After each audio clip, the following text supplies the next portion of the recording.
Valdez from Queens North, Commanding Officer to 112, Inspector Joe Kappelman, the Assistant Chief Joe Kenny, the Citywide Investigation Chief, Julie Morell, the Queens Investigation Chief, who led this investigation, Lieutenant Timmy Thompson from Queens North Homicide, the two case detectives, Detective Carmine Caruso from Queens North Homicide, and Detective John Benzol from the 112 Precinct Detective Squad.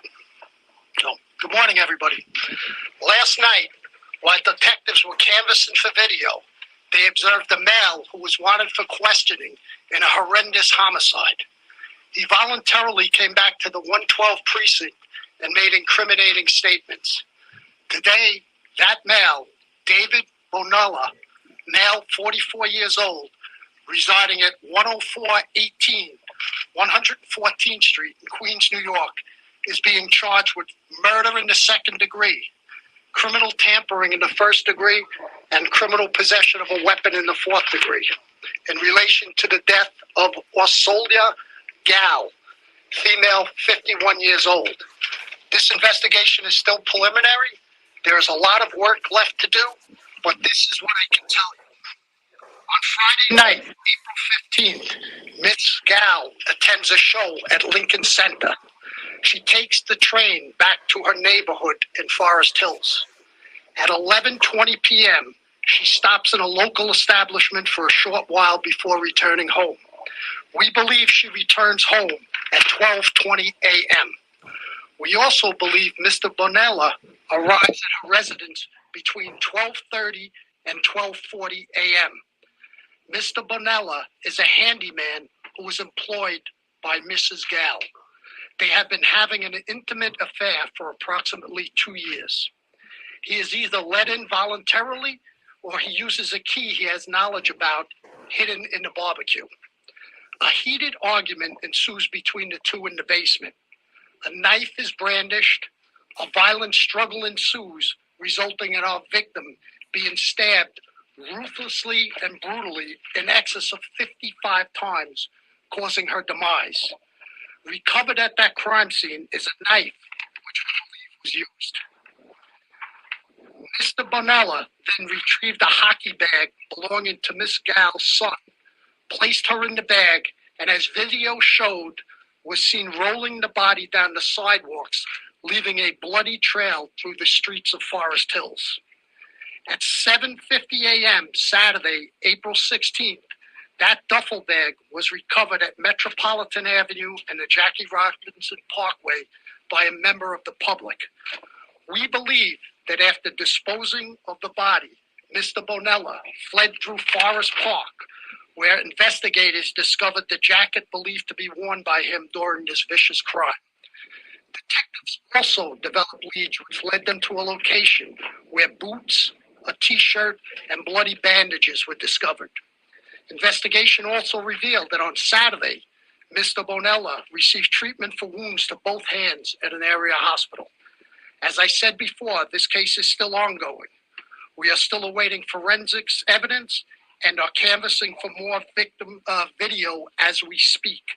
But detectives, through interviews, videos, and the public's help, and specifically the Queens DA, Melinda Katz, and her staff, who have been with us every step of the way, were able to quickly take this killer off the street.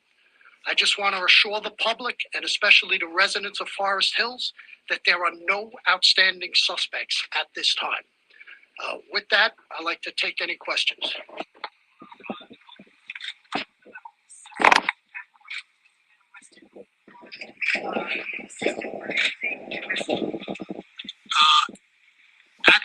At this time, he has no arrests that we know of. Juliet, hold on, ma'am. Hold on. Juliet, can you tell us a little more about the nature of the relationship? Something that was she rejecting him? Why were they getting into the argument? This is Lieutenant Timmy Ron, Thompson. check your phone, Ron. Ron, check your phone. Good afternoon, everybody. We believe the Ron, relationship check that your phone. Mr. Bonola had with our victim was an intimate type relationship, and this stemmed to be a domestic type dispute that they were having for their intimate relationship, they started to get into just regular domestic issues that seemed to occur between them. Was he living at that house at any point in time, living in the basement? At this time, not that we know of. And also, do you happen to know his ongoing work that he was doing in the house that he there? Like, how long? He's been doing work at that residence for approximately 2 years on and off. Did he confess? And did he say why he did it? Well, I mean, he made incriminating statements. We're not going to go into what he talked about. This is still under investigation. But we, working with the Queens District Attorney's Office, we have enough to arrest him and charge him with the murder. Right. Chief, were they breaking up, and what about the son upstairs? Was he alerted to this? Is that why he fled quickly with the duffel bag? First question first. I'm sorry. You said, were they breaking up? They had been off and on, and they had broken up prior, but had reunited early in the month of April. And their relationship was considered at an end. By her. We don't have her statement. Can you talk a bit about the alleged text messages that came to her husband who was out of town? Did he indeed get a message, and was it threatening in nature? A message was sent from the victim's cell phone to the husband. That message was, as previously reported, that there had been a crime in the past that was now that same person from the crime in the past was back again. We believe that to be completely false, as far as there was nothing to do with any crime in the past in this case. We have it from in the confession that he sent that message. He has no burglary in the past.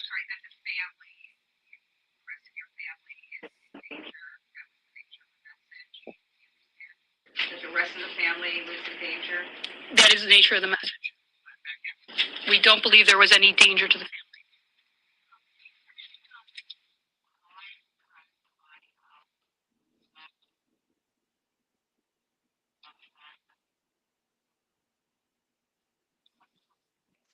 I believe he just didn't want it to be found by the family.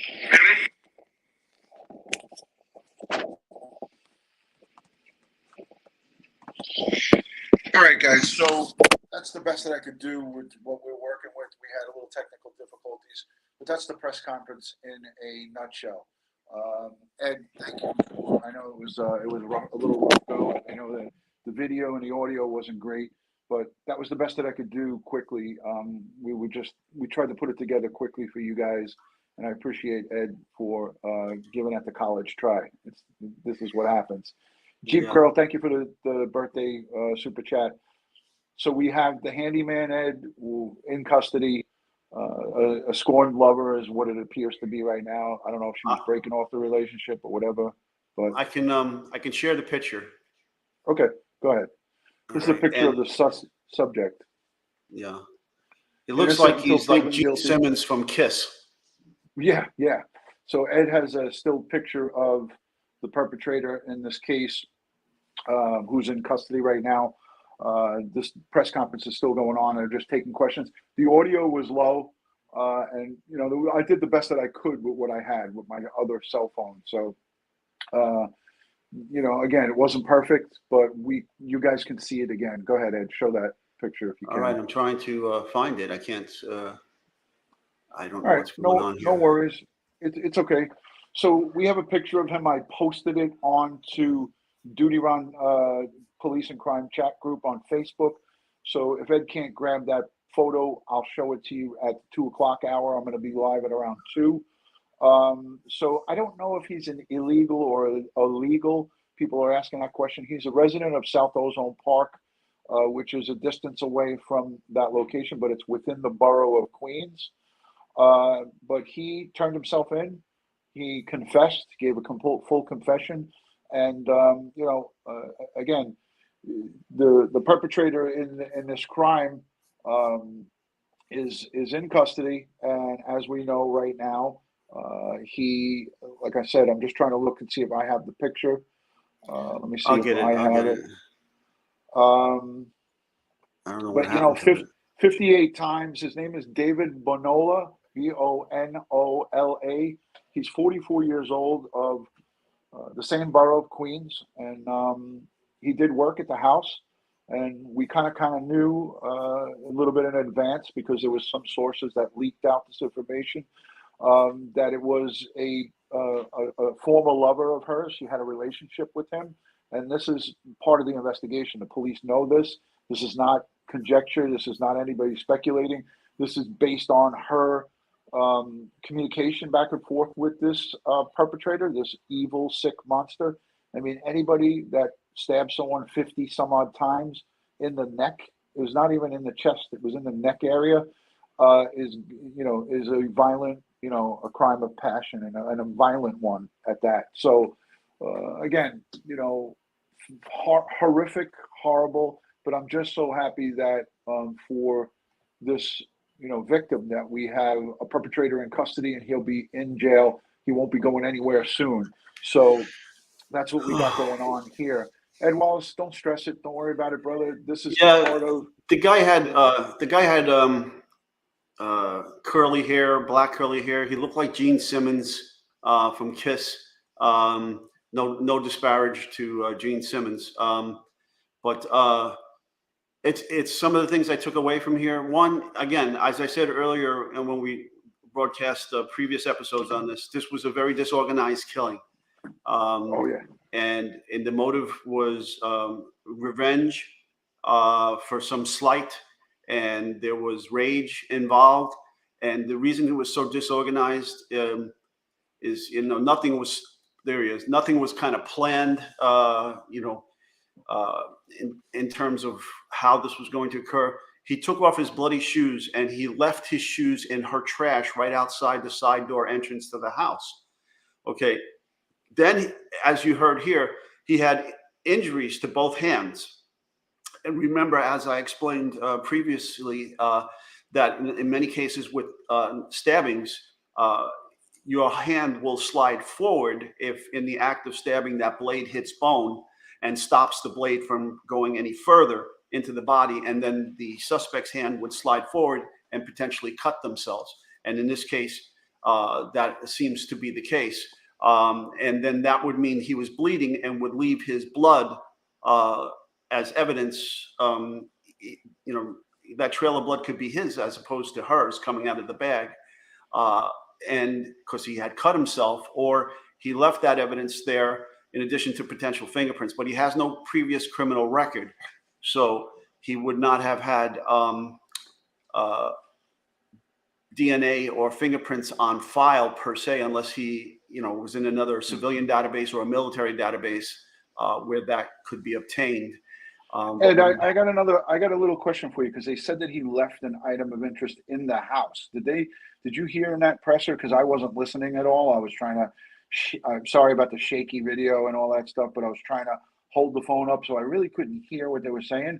Did they make a mention that he left a cell phone or anything item other than those shoes found in a garbage pail on the property? If they did, I didn't catch it. Did anybody in the chat catch that? Because I didn't catch it. That he potentially left something else there.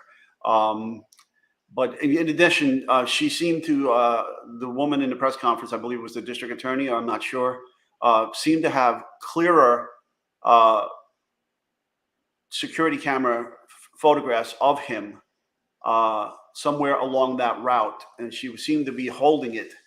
So they had the image of this person from the security cameras. And as other reporters have noted, when they walked that area, you could actually see all the video cameras on the various homes. I mean, these are multi-million-dollar homes.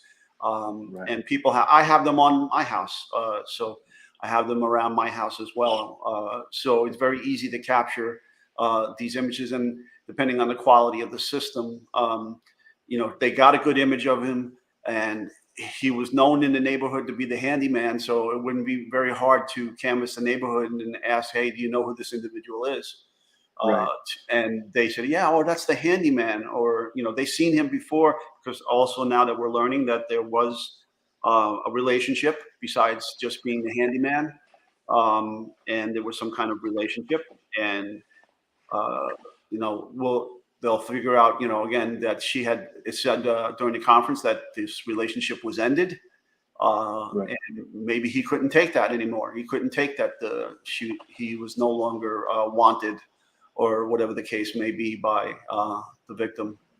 Yeah, I mean, it seemed like it definitely was a scorned lover, for sure.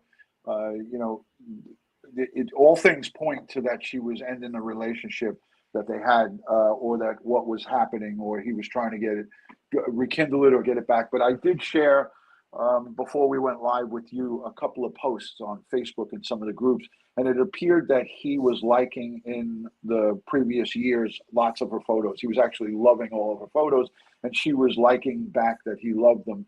So we also heard that in May of 2020 that the husband reported her missing, Ed. Yeah. It's alleged that she went missing and ran off with this guy. I don't know how true it is, but this is some of the stuff that I saw in a couple of Facebook groups.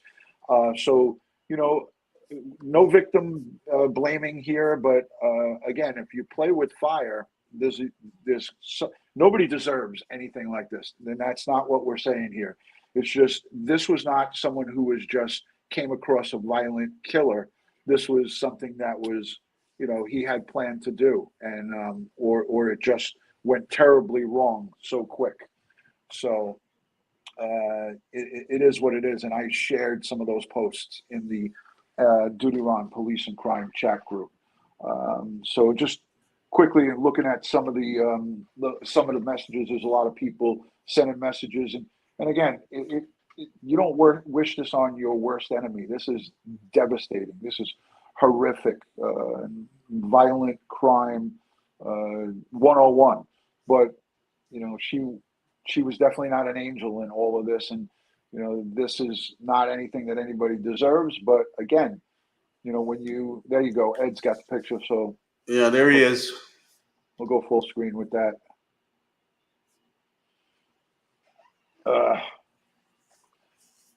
Yeah, so he definitely is Gene Simmons like. Do you have the other photo of him with the close up?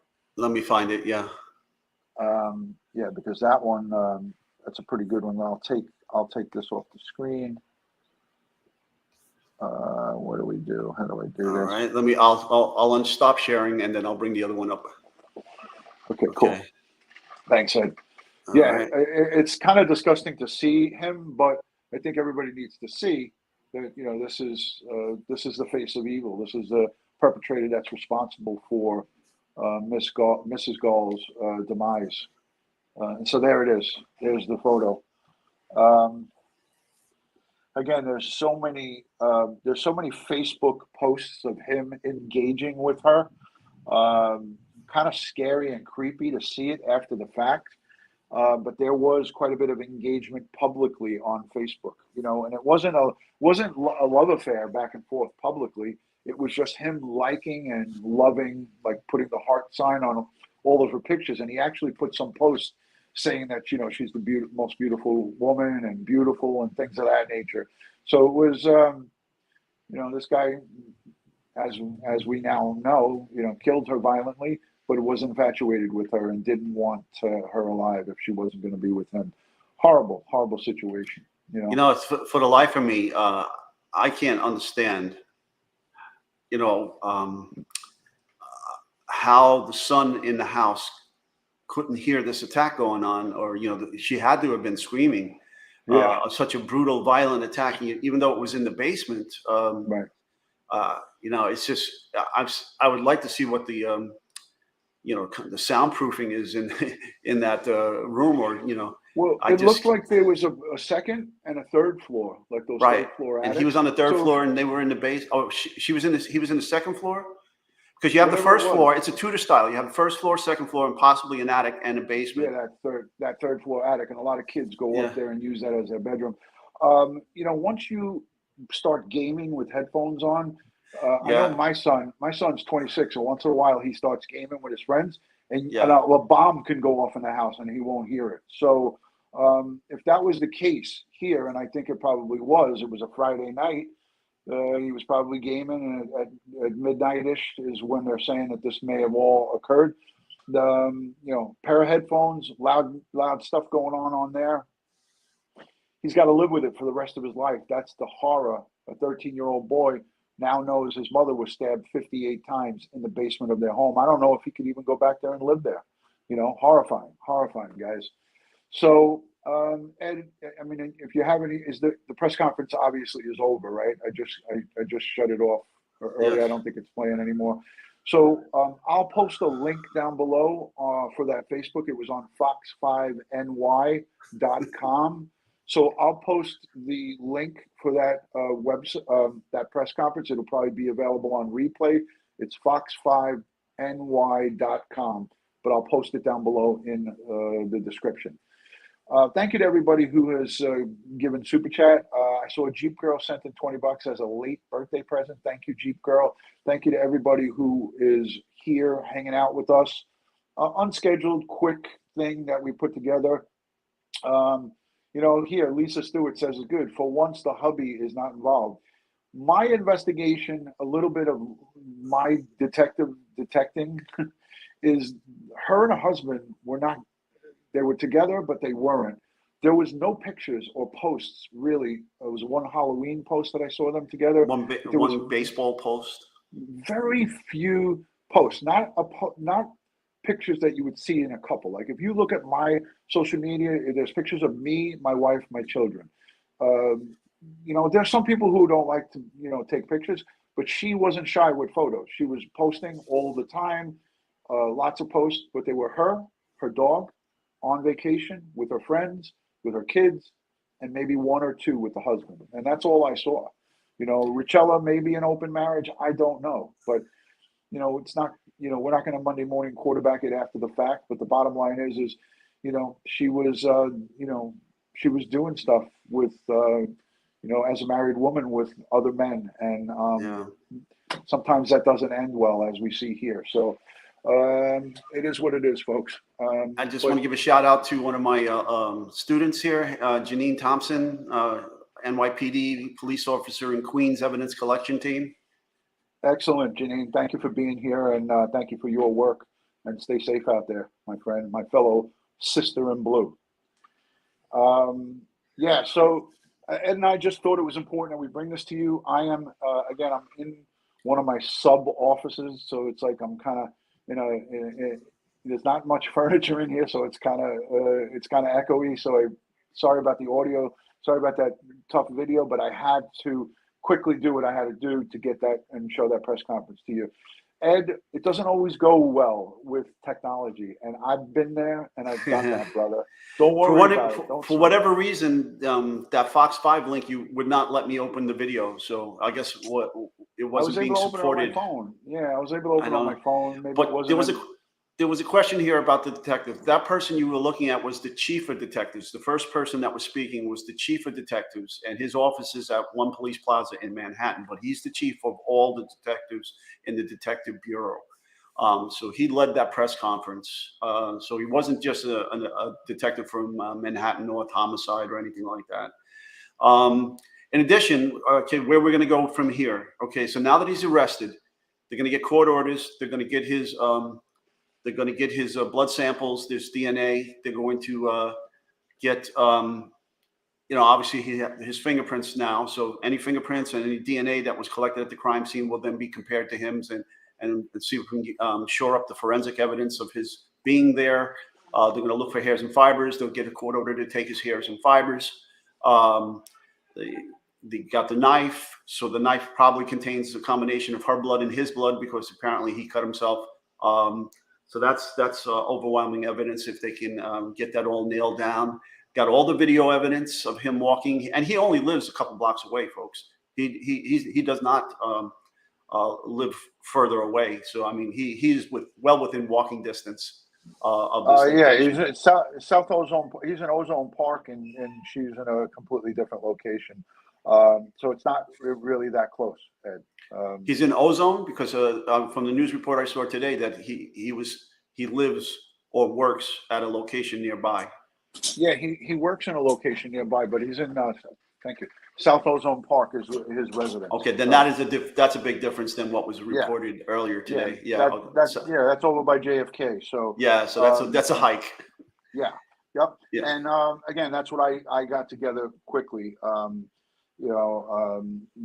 looking at what I was looking at before we went live. So, Ozone Park, it's a completely different area, not even remotely close to the location of this crime. But it is within the borough of Queens, so it's in Right. Queens. And Queens is a large borough in the 5 boroughs of the city of New York. But again, the men and women of the NYPD, the greatest detectives in the world, and I keep putting that in writing. This is not showboating or grandstanding. These men and women worked tirelessly on this, on this case to bring justice. My arm got tired, so DutyRon, rarely you'll see a profile picture of me on screen with Ed, but my arm got tired, ladies and gentlemen. So I had to put the phone down. But yeah, great work, great investigation by Crime Scene, the greatest crime scene unit, arguably in the United States and probably in the world for that matter. Ed was a part of the NYPD's elite crime scene unit. Yeah. How many years did you spend in there, Ed? 15 years. 15 years in the crime scene unit.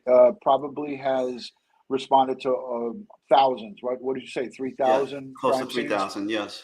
So Ed has processed close to 3,000 crime scenes on his own with his team over the course of 15 years. So this man right here has all the experience of what it took to put this together. And Ed, do you want to talk a little bit about how many man hours, women hours that takes? Oh yeah. Well, so I know the crime scene investigators were out there from the time the body was reported, and well into the night, and then they stopped, got a warrant, came back, and they were out there in the house processing not just the basement but other areas of the house as well, which took hours. And they were there for almost a full day, and then they went back a third time for additional stuff. Now, there's going to be a whole host of evidence here, especially, again, with the cell phones, they can track his movements. And so they're going to get those cell phones. They're going to watch, they're going to find out where it pinged. And so they got a confession. They got all this forensic evidence. It seems like it's going to be a very tight case. They got all this electronic evidence. They have video. They have security footage of him walking on the sidewalk from multiple houses, some better than the others. Some they can enhance and bring out more details. And they can do, like I said, photogrammetry on the photos, get height, weight, and of the suspect, even if they can't see his face. Others they could see his face. So it's a very, very strong case, and the Queens district attorneys are going to be able to convict this guy, in my opinion. It's not like some of the other cases recent cases that we've been profiling. I think the I's have been dotted and the T's have been crossed here, and very strong, both circumstantial and forensic. Absolutely, absolutely, Ed. I want to say a special thank you to Vet Girl RWB. She sends in a $20 super chat and says, "In my opinion, these criminals are getting more aggressive." So that was on a super chat. I couldn't get back to the messages. That's from Vet Girl saying that she feels that the criminals are getting a bit more aggressive nowadays. What's your thoughts on that, Ed? Yeah, they are definitely getting more aggressive because they're seeing the revolving door, bail situation. They're not being arraigned. They're not being held. They go in and go back out and commit more crimes. The judges are cutting them loose. So they're not being held. Yeah, and people are saying in the chat, this guy snapped. Absolutely, 100%. Nobody, like we talked about on our previous streams when we covered this, if this was a murderer or someone who just came across this young 51-year-old young woman and approached her on a whim, there's no reason, for the 50 plus times, 58 times. This is someone who snapped, who took the stance of, if I can't have you, nobody's going to have you. And, we don't know what the exchange was between them. Was this something that was going on and that led up to this? Was there a buildup? Was she going to go meet him at that bar and cut it off in a public, safe place? That's interesting, but that's what I said about the disorganized killer. Because I don't think there was the plan to kill. The plan was to go there and try to respark or rekindle. And when he or she, whoever is doing the rebuffing here, in this case it appears to be her, rebuffed him and said, no, it's over, or whatever the case may be. And then he just lost it. And at that point just went crazy and rage and stabbing. And the 50 stab wounds or 60 stab wounds is clear indication of that rage. I've seen it time and time again. I understand the forensic psychology of this. In addition, though, towards the end, what ends up happening is they regain their conscious thought, because the act of disposing of the body is conscious act. Okay, oh my God, I just did this. I just killed her. I got to get rid of the body. So now there's a cover up of his crime being committed, and that takes thought. Okay, this is not something that's done instinctually. This is when, towards the end, and in fact, there's a pattern that develops too. I want to talk about in these stab wounds. When at the beginning, the stab wounds are going to be random. At the end, when the person regains some semblance of thought, you'll see a circular stab wound pattern towards the end of all the stabbing, and that indicates that their mind is, regaining, coming out of the rage and regaining conscious thought, and that's when they stop. And I've seen that time and time again. I studied this as well. And so I wouldn't be surprised if we saw that circular stab wound pattern somewhere on the decedent's body. And then he comes to the realization, I just murdered her, and now I have to cover this up. Okay. That's amazing. I don't think I've heard that in recent past, but I definitely did hear that. But how many times have you seen that in your processing of crime scenes? Is this a common thing, or is this uncommon that you would see this? I've seen, I have some of the bloodiest crime scenes I've ever had were male on male lovers that broke up, and stabbings. It all seemed to be always stabbings, and it is a psychological profile that the stabbing act is actual sexual, as well, and that's part of it. And I've seen it time and time again at some really bloody crime scenes. Those were the bloodiest crime scenes I've ever had to deal with, besides some of the dismemberment crime scenes. Wow. So, and I always, now I have to, because, when you go to a bloody crime scene like that, you have to be concerned about the bloodborne pathogens.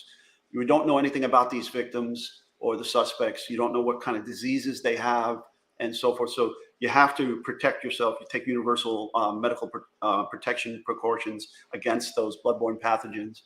And one of the things that I would do is in my walk through the crime scene, I would try to document any medicines that I would see there, so that I could understand the medical condition of the potential victim and suspects involved in this.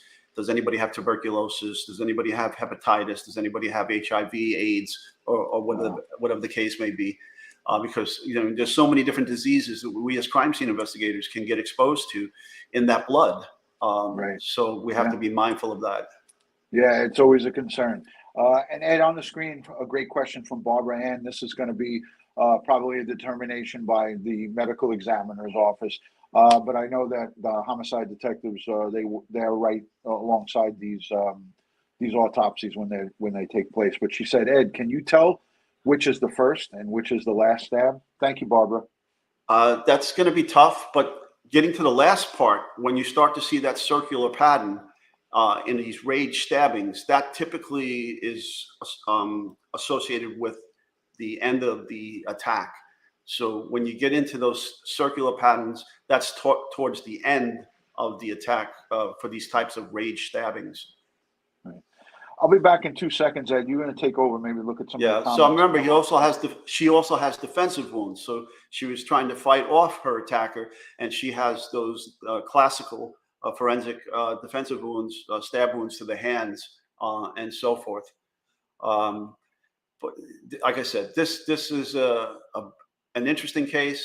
It's a sad case in many respects, but I think we got a great job here done by the NYPD. All persons involved here quickly identifying a suspect, getting all the digital evidence, the video evidence, still photos, gathering up the blood trails, gathering up. It's obvious that the hockey bag came from the house. Again, it's another sign of the disorder that occurred here. This wasn't a planned event. It was a spontaneous event and got out of hand. And then he comes back to his senses and says, okay, I got to cover this up. So he grabs a hockey bag. Maybe it was empty. Maybe it wasn't. Who knows? Maybe he dumped everything that was in it on the floor and then grabbed it. We're going to be tracking it and then put the body in there. And he was so full of blood that his shoes were so full of blood that he took them off, got another pair of shoes from somewhere in the house, and then put his shoes in their garbage, which shows you again he wasn't thinking straight, wasn't handling this with clear thought, and threw his shoes, which were easily found in the garbage. And so it's going to be a very interesting trial. Yeah, I see some people saying he may claim to have been temporarily insane at the time of the attack. That's definitely a possible defense that goes that way. Oh, yeah, poor woman. Difficult, Ed. Again, I want to just say, folks, we cover these with respect for the victims and their families, and we want to be very aware of and keep in the forefront that there are two young boys, 13, and I think the other one 17 or 18 or whatever. They were looking at colleges. He was going to look at colleges with his father. So, we're talking about two children, especially the 13-year-old, inside and present in the house. They're going to need our strength and prayers. So we send nothing but peace, positive vibes. And as retired New York City police detectives, Ed and I, this kind of work, we know that those detectives, the men and women who are working this case, from the patrol that had to sit and guard that house to the crime scene unit detectives and all involved that have worked this case. Computer crimes has been involved in it. You saw them walk out of the home with hard drives and computer monitors and every bit of digital evidence. It's a team effort, is what I'm saying. Is that there's literally probably hundreds of detectives that have worked this case. Ed and I know what that's about. The time that they're spent away from their families for one reason and one reason only, is to bring justice and bring the perpetrator forward and have him locked down. And that's what the NYPD does the best. They lock down their perps and they go out and get their their bad guys and put them in jail. So now, that's what we got going on here. Go ahead, Ed. Yeah, I just want to put out a trigger alert for what I'm about to say now. So if you're squeamish or can't handle this, there were arterial damage done to the victim. So when he stabbed her, he cut several of her arteries. Now, when you cut an artery and the heart is pumping, especially under adrenaline during an attack, the heart is racing and it's going to be pumping a lot of blood out of those arteries. And it causes what we call in bloodstain pattern analysis arterial spatter. And it's very unique because of the two distinct pumps in the heart. And it looks like an EKG when this blood spatters out and hits a surface. So you can see the ups and downs of like an EKG of the blood as the heart is still pumping the blood out of these severed arteries.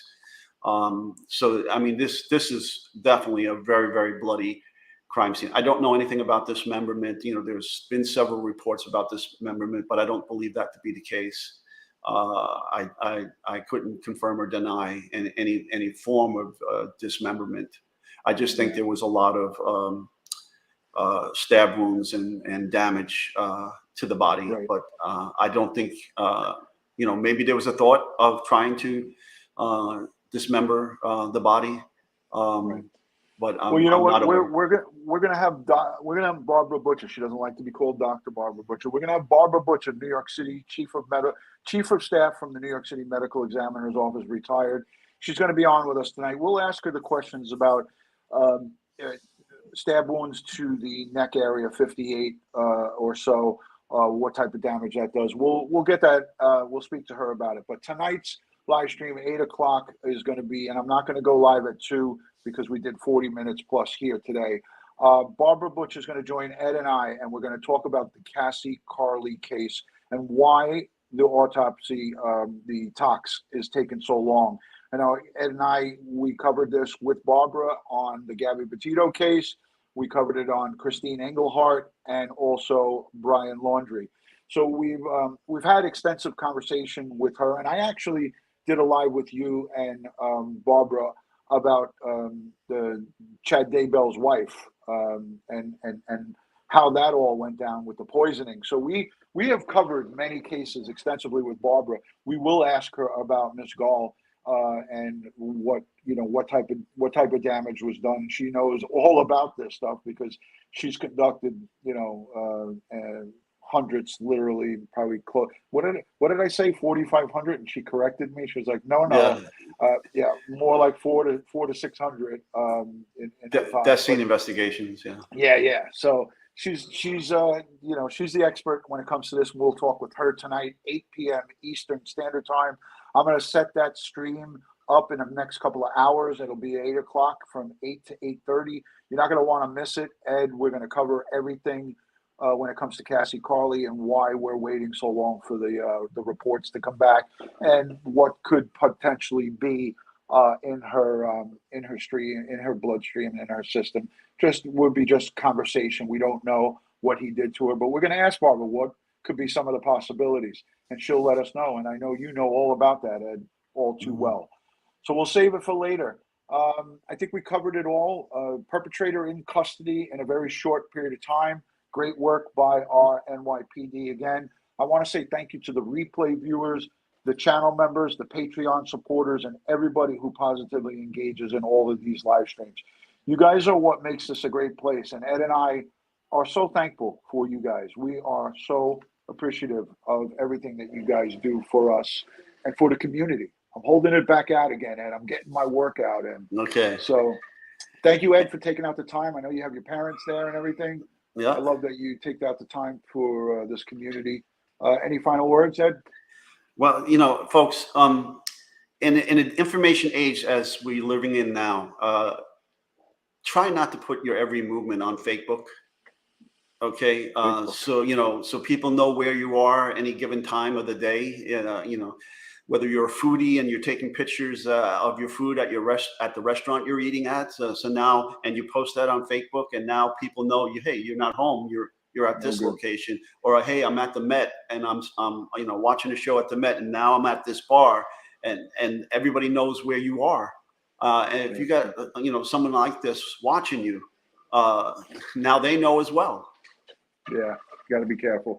Good advice, Ed. And we'll talk more about safety tips in the future. So we got a stream planned for that as well. So guys, have a great day. We'll see you tonight at 8 p.m. And again, God bless the world. God bless the United States of America, and God bless each and every one of us here in the chat, but especially all victims of crime. The Gaal family needs us now more than ever. We pray for them. We pray for the boys. Her husband, he's got to be hurting finding out this information. We don't know if he was aware that she would, what her activities were, but now he does. So sending much love to them and some strength and prayers. Thank you guys for joining. Make sure you leave us some comments down below in the comment section. Share this video, like this video, and subscribe. Follow us on Instagram, Facebook, and Twitter, all one word, DutyRon. And we are on TikTok now. Even though Ed doesn't want to be there, he's on TikTok. All right, we'll see you soon, guys. Thank you. Be safe. Peace.